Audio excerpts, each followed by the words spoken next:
Tapi dalam beberapa dekade terakhir ini hampir bisa dikatakan kita tidak ada kasus-kasus pelanggaran HAM yang berat. Enggak.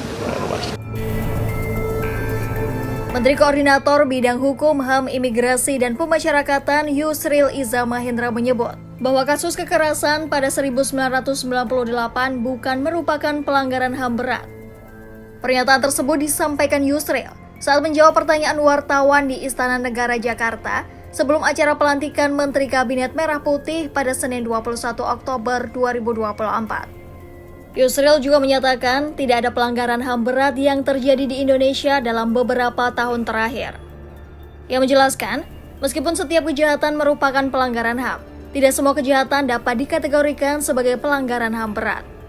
Yusril memberikan contoh pelanggaran HAM berat, seperti genosida dan pembersihan etnis, yang lebih sering terjadi pada masa kolonial dan awal kemerdekaan.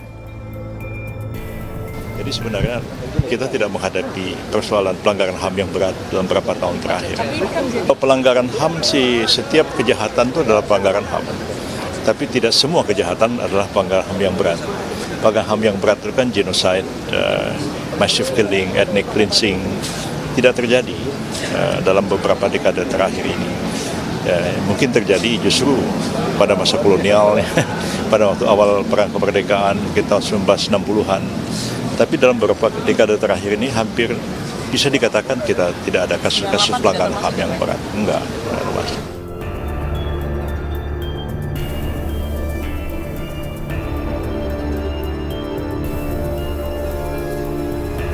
Yusril akan memimpin Kementerian Koordinator Bidang Hukum, HAM, Imigrasi, dan Pemasyarakatan pada Kabinet Merah Putih.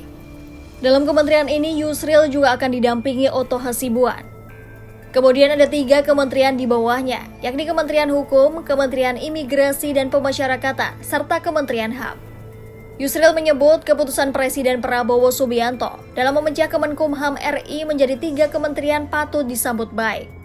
Menurutnya, 3 kementerian akan membuat pekerjaan di bidang hukum dan HAM menjadi lebih fokus. Sebelumnya Yusril menyatakan, di bawah pemerintahan Presiden Joko Widodo telah dibuat aturan untuk menyelesaikan masalah HAM di masa lalu. Namun ia menegaskan saat ini penting untuk fokus ke masa depan.